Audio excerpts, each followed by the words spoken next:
दिन दहाड़े मर्डर होता है, 2 घंटे तक बगल में पुलिस स्टेशन है, कोई बॉडी को पोस्टमार्टम के लिए लेने नहीं आता है।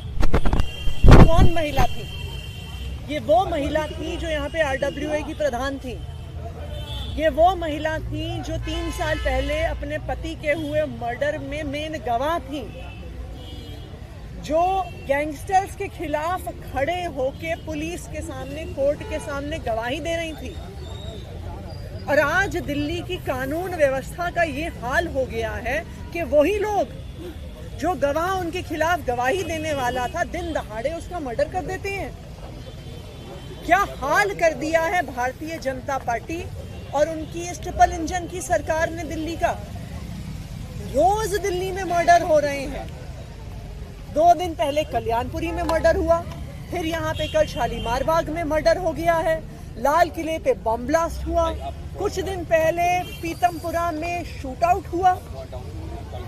दिल्ली देश की राजधानी है, पूरी दुनिया दिल्ली को देख रही है। मैं आज अमित शाह जी से सवाल पूछना चाहती हूँ कि आप कहां पर हैं?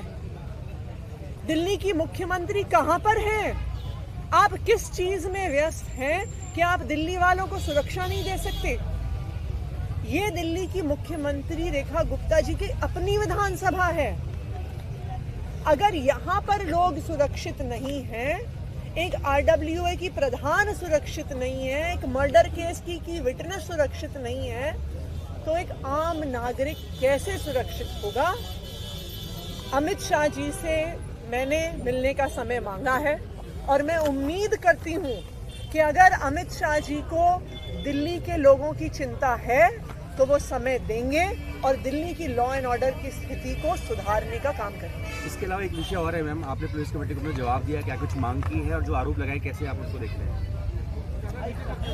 जो आरोप भारतीय जनता पार्टी ने लगाए हैं वो सरासर झूठे हैं। सिख गुरुओं के लिए, खासकर गुरु तेग बहादुर जी के लिए मेरी और मेरी परिवार की बहुत कट्टर आस्था है।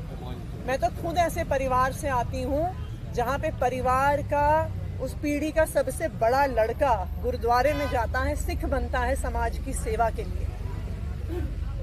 आप ये याद करिए कि ये झूठ बोलने की जो आदत है ना कपिल मिश्रा जी की, ये कोई नई आदत नहीं है।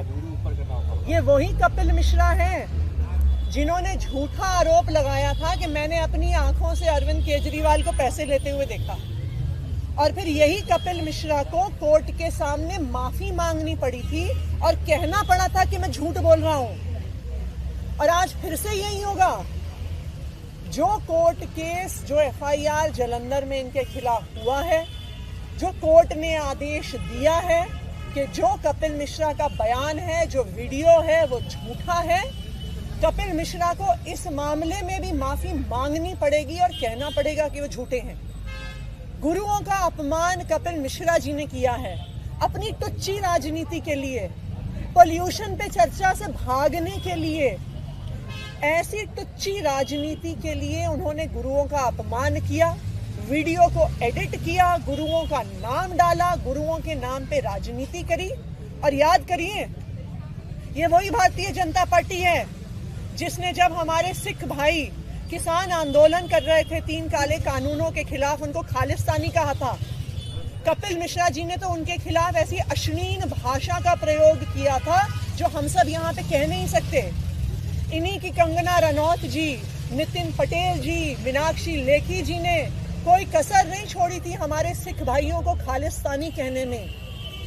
भारतीय जनता पार्टी सिख समाज से नफरत करती है। ये नफरत आज की नहीं है, ये नफरत किसान आंदोलन में हमने देखी, ये नफरत आज हमने देखी है। वो किस तरह से टुच्ची राजनीति के लिए गुरुओं का नाम लेने के लिए तैयार हैं।